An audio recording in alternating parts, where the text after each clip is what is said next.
তারেক রহমানের সংবর্ধনা মঞ্চে আছেন আমাদের সহকর্মী আনোয়ার হোসেন এবং আমাদের আরেক সহকর্মী ফরহাদও আছেন সেখানে। আমরা শুরুতেই আনোয়ারের কাছে যেতে চাই। আনোয়ার, আমরা দেখেছি গতকাল থেকে কিন্তু নেতাকর্মীদের ভিড় এই মঞ্চ ঘিরে। বাংলাদেশের সব নেতাকর্মীরা যেন তাদের এই জায়গায় তাদের যাত্রা ৩০০ ফিট মুখী তাদের যাত্রা। কেমন দেখছেন এখন সেখানে তাদের অবস্থান, তাদের উচ্ছ্বাস, তাদের আবেগ? হিমাদ্রি, আপনি শেষ দুটি শব্দ দিয়ে আমি আসলে শুরু করতে চাই। সেটি হচ্ছে যে বিএনপির ভারপ্রাপ্ত চেয়ারম্যান তারেক রহমানের এই যে ফেরা, উচ্ছ্বাস, আবেগ, যে শব্দ দুটি আপনি ব্যবহার করেছেন, আমি সেটি দিয়েই শুরু করতে চাই, একটু দেখাতে চাই। কনকনে শীত আপনি নিশ্চয়ই জানেন। তো সেই জায়গা থেকে মঞ্চ প্রস্তুত আছে। এই ৩০০ ফিটের এই যে মঞ্চ সংবর্ধনা দেওয়ার জন্য যেটি করা হয়েছে আপনি নিশ্চয়ই দেখতে পাচ্ছেন। রাতভর এখানে মানুষের ঢল এখন পর্যন্ত আছে। অর্থাৎ এই উচ্ছ্বাস, আবেগের সংজ্ঞা, ব্যাখ্যাটা আসলে দেওয়া খুব মুশকিল, কিন্তু আপনার মাধ্যমে একটু দর্শকদেরকে একটু দেখাতে চাই। নিশ্চয়ই আপনি দেখতে পাচ্ছেন। আর একটু তথ্য দিতে চাই, যেটি আমার সহকর্মী দিচ্ছিলেন, সেই জায়গা থেকে বলি যে বিএনপির ভারপ্রাপ্ত চেয়ারম্যান এই যে স্বদেশ প্রত্যাবর্তন, তিনি ফিরছেন। তিনি এখন বাংলাদেশের দিকে আসলে আসছেন। তার বহনকারী যে বিমানটি, সেটি তো নিশ্চয়ই জানেন যে বুধবার বাংলাদেশ সময় রাত 12:15টায় লন্ডনের হিথ্রো বিমানবন্দর থেকে ছেড়ে এসেছে। আর একটু বলে রাখি যে নিশ্চয়ই সেটি সিলেটে একটি বিরতি আছে, 1 ঘন্টার একটি বিরতি। তারপরেই হযরত শাহজালাল আন্তর্জাতিক বিমানবন্দরে অবতরণ করবে।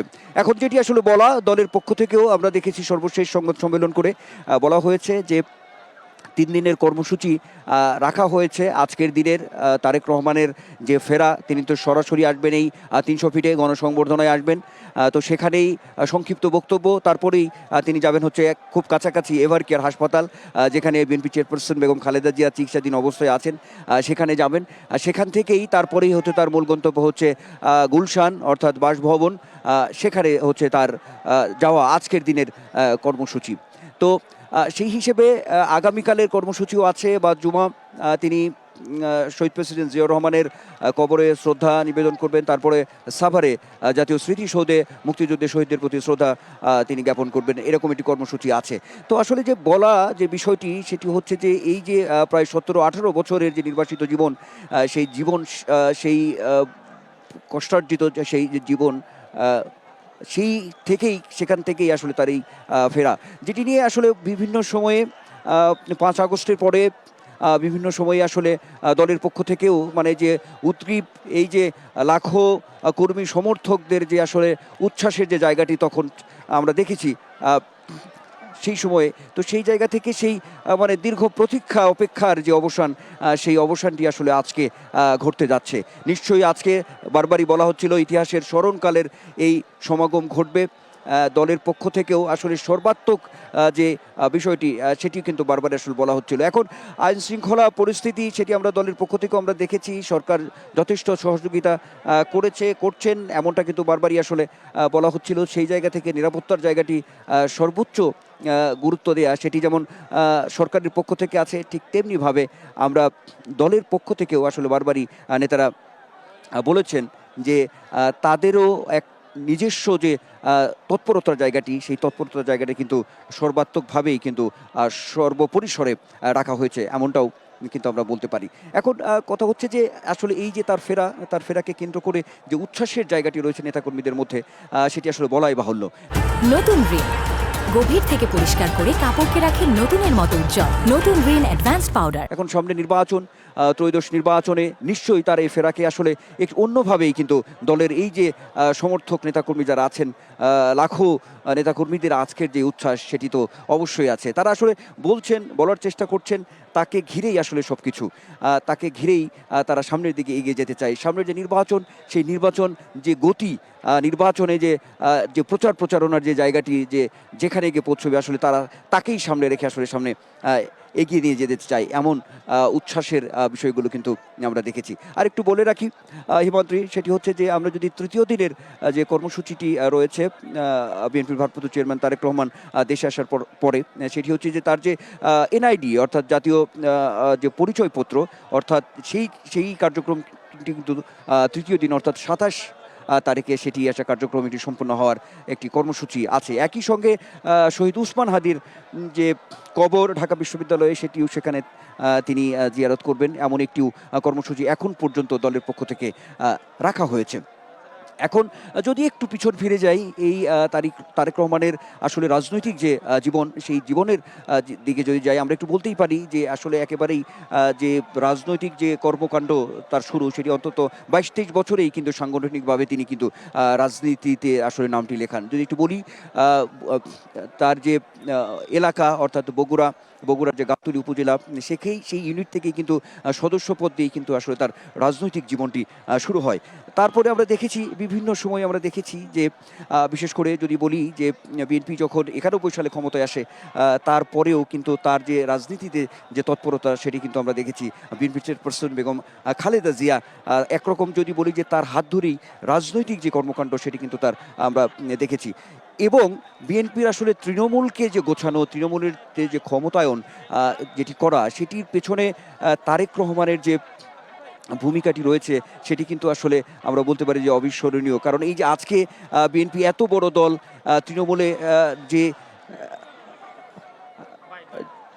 যে বিষয়গুলো রয়েছে সেটা আমরা রাজনৈতিক যদি প্রেক্ষাপটটি আমরা দেখি, তো সেই জায়গা থেকে আমরা বলতেই পারি তারেক রহমানের এই যে রাজনৈতিক যে বর্ণাঢ্য যে শুরুটা, সেটি হয়তো এমন কথা আছে বা বলা হয়ে থাকে যে রাজনৈতিক পরিবারে তারেক রহমানের জন্ম, সেখান থেকে কতটুকু তার সাপোর্টের জায়গাটা বা রাজনীতিতে যে প্রবেশের বিষয়টি হয়তো কতটুকু রয়েছে, এই প্রশ্নের জায়গায় বলা যায় নিঃসন্দেহে সেটি হচ্ছে যে তার যে রাজনৈতিক যে ভিউ, সেই রাজনৈতিক ভিউ, নিজের যে সত্তাটি আছে, রাজনৈতিক সত্তা, সেটি কিন্তু তারেক রহমানকে আসলে অনেক দূর এগিয়ে নিয়ে গেছে। আমরা দেখেছি 2001 সালের কথা যদি বলি, সেখান থেকেই মূলত তার রাজনৈতিক যে পদচারণা, দেশব্যাপী তৃণমূলের নেতাদের সঙ্গে তার যে বৈঠক, তৃণমূলের সঙ্গে যে তার সম্পৃক্ততা, সেটি নিঃসন্দেহে তাকে একটা পরিচিতি এনে দিয়েছে, এমনটা আমরা বলতে পারি। এবং যদি একটু পরের দিকে আমরা যদি বলি, তার দলের পক্ষ থেকে সাংগঠনিকভাবে যখন তাকে আসলে সামনে নিয়ে আসা হয়, সেটিও যদি আমরা একটু বলি, সেটি আমরা বলতেই পারি। আমরা দেখেছি যে প্রথমে দলের পক্ষ থেকে সিনিয়র যুগ্ম মহাসচিব তাকে করা হয়, তারপরে আমরা দেখেছি সেটি 2002 সালে, এবং 2005 সালে কিন্তু স্থায়ী কমিটির সিদ্ধান্তেই তারেক রহমানকে আমরা দেখেছি যে সিনিয়র ভাইস চেয়ারম্যান আসলে করা হয়েছে। তো এই যে সাংগঠনিকভাবে তারেক রহমানকে আসলে একদম তৃণমূল থেকে একজন সদস্য, একজন কর্মী থেকে শুরু করে যে তাকে যে এই যে দীর্ঘ পথ, রাজনৈতিক যে পথটি রয়েছে, সে আসা, সেটি কিন্তু তার মধ্য দিয়েই তারেক রহমান তিনি এসেছেন, এমনটা কিন্তু আমরা দেখেছি। অর্থাৎ রাজনীতিতে তার যে ত্যাগ আমরা দেখেছি, পরবর্তীতে যে বিভিন্ন মামলা হামলা, যে জুলুম নির্যাতনের মধ্য দিয়ে আসলে তাকে যেতে হয়েছে, সেটি যদি এক কথাই বলি তাহলে বলতে হবে এই যে তার দীর্ঘ নির্বাসিত যে জীবন ছিল লন্ডনে, সেটি কিন্তু একেবারেই নীরব নির্মম একটি নির্বাসিত জীবন, এটা কিন্তু আমরা বলতেই পারি। তো সেই জায়গা থেকে আমরা দেখেছি 111-এর যে সেই সেনা সমর্থিত যে তত্ত্বাবধায়ক সরকার ছিল, সেই সময়ে যে তার যে জুলুম নির্যাতনের চিত্র, সেটি কিন্তু আমাদেরকে এখন পর্যন্ত সেটি নিশ্চয়ই এখানে যে নেতাকর্মী যারা আছে তাদেরকে ব্যথিত করে। সব মিলিয়ে আমরা আছি এই 300 ফিটে, একটি জনস্রোত এখন পর্যন্ত শুরু হয়েছে, সেটি আসলে কেমন কোন পর্যন্ত গিয়ে ঠেকবে সেটি আসলে সময়ই বলে দেবে। নিশ্চয়ই আপনার মাধ্যমে আমরা সময় যাওয়ার সঙ্গে সঙ্গে দর্শকদেরকে আমরা সব কিছু জানাতে পারবো। হিমাদ্রি। আনোয়ার, ধন্যবাদ আপনাকে। আপনি থাকুন আমাদের সাথে। আমাদের আরেক সহকর্মী ফরহাদুজ্জামান আছেন মঞ্চের আরেক পাশে, আমরা তার কাছ থেকে জানতে চাই কেমন দেখছেন সেখানকার অবস্থা। ফরহাদ, আনোয়ার যেমন জানাচ্ছিলেন সেখানে নেতাকর্মীদের এমন স্রোত, এটা আসলে সর্বকালের সর্ববৃহৎ সংবর্ধনা দেওয়ার জন্য প্রস্তুত নেতাকর্মীরা। সেই নেতাকর্মীরা কি বলছেন, তাদের সাথে কথা বলার সুযোগ হয়েছে কিনা, সেখানকার সার্বিক অবস্থা আমাদের জানাবেন। নতুন সকাল, দীর্ঘ 17 বছরের অপেক্ষার অবসান ঘটতে যাচ্ছে আজকে, এবং সেই ইতিহাস রচিত হবে আজকে 300 ফিটে। আপনি জানেন যে দীর্ঘ 17 বছর নির্বাসিত জীবনের পর আজকে দেশে আসছে তারেক রহমান। তারকে এক নজর দেখার জন্য এবং তাকে দেখার জন্য কিন্তু আপনি দেখতে পাচ্ছেন ইতিমধ্যে এই পুরা 300 ফিট এলাকায় কিন্তু বিএনপি নেতাকর্মীদের একদম জনসমুদ্রতে পরিণত হয়েছে। সকাল থেকে অনেকেই গতকালকে 2-3 দিন আগে থেকেও কিন্তু এখানে অবস্থান করছেন, এখানেই রয়েছেন। কেউ কেউ পরিবার নিয়ে এসেছে, সেটাও কিন্তু আমরা দেখতে পেয়েছি। ইতিমধ্যে এখানে এসে তাদের খাওয়া সব কিছু কিন্তু এখানেই করছেন। তারা শুধু বলছেন যে তাদের যে তারুণ্যের অহংকার, তাদের যে রাজনৈতিক অভিভাবক এবং বিএনপির যে ভবিষ্যৎ চেয়ারপারসন, তৃপ্তি নিয়ে আসবেন, তাকে এক নজর দেখার জন্য, তার স্টেজকে এক নজর ছোঁয়ার জন্য আমরা কিন্তু দেখেছি গত কয়েকদিন ধরে কিন্তু তারা নেতাকর্মীরা এখানে অবস্থান নিয়েছিলেন। এবং আজকে কিন্তু এখন পর্যন্ত যদি বলি এই শীত সব কিছু উপেক্ষা করে কিন্তু নেতাকর্মীরা এখানে রয়েছেন এবং তারা কিন্তু বিভিন্ন সময় স্লোগান দিচ্ছেন এবং প্রতিটি এলাকায় কিন্তু নিরাপত্তা বেষ্টনীতে ঘিরে রাখা হয়েছে, সিসি ক্যামেরা সহ অন্যান্য গোয়েন্দা সংস্থা যারা রয়েছে তারাও কিন্তু রয়েছেন এবং তারেক রহমানকে দেখার জন্য তার সাথে তাকে এক নজর দেখার জন্য, তার কথা শোনার জন্য কিন্তু নেতাকর্মীরা উজ্জীবিত হয়ে রয়েছে এবং সেই মহেন্দ্র খন কিন্তু হয়তো আর কিছুক্ষণের মধ্যেই তিনি স্টেজে যদি চলে আসেন, সেই তাদের যে আশা, তাদের যে 17 বছরের যে আকাঙ্ক্ষা, সেই আকাঙ্ক্ষা কিন্তু পূরণ হবে। আপনি জানেন যে 2008 সালের 11ই সেপ্টেম্বর কিন্তু তারেক রহমান দেশ ছাড়েন এবং সপরিবারে তারপর থেকে কিন্তু এই 17 বছর কিন্তু সেখান থেকেই কিন্তু অনেকটা দলের নেতৃত্ব কিন্তু তিনি দিয়েছেন। যদি আমরা বলি বিএনপির দীর্ঘকাল ধরেই কিন্তু দেশে ফেরার ক্ষেত্রে বিগত যে সরকার, সেই সরকার কিন্তু বাধা হয়ে দাঁড়িয়েছিল। 5 আগস্টের পর নানা সময় কিন্তু তিনি দেশে আসার জন্য বারবার বলা হয়েছে এবং বিভিন্ন সময় কিন্তু বলেছিলেন দেশে আসবে, তবে কবে নাগাদ আসবে সেই তারিখ কিন্তু নির্ধারণ হয়নি। তবে গত 10 ডিসেম্বর কিন্তু তিনি বলেছিলেন যে আজকে 25 ডিসেম্বর তিনি দেশে আসবেন এবং সেই ডেট কিন্তু ফিক্সড হয়েছেন। তিনি কিন্তু গতকালকে হিথ্রো বিমানবন্দর থেকে রওনা হয়েছেন এবং দেশের পথে রয়েছেন। হয়তো কিছুক্ষণের মধ্যে তিনি সিলেট আন্তর্জাতিক বিমানবন্দরে তিনি নেমে যাবেন এবং এখানকার যারা রয়েছেন তারা বলছেন যে যত কষ্ট হোক, যেমনই হোক, তারা এইখানে অবস্থান করবেন এবং তারেক রহমানের বক্তব্য শেষ করার আগ পর্যন্ত, তাকে দেখার আগ পর্যন্ত তারা এই মঞ্চ ছাড়বেন না, এই এলাকা ছাড়বেন না।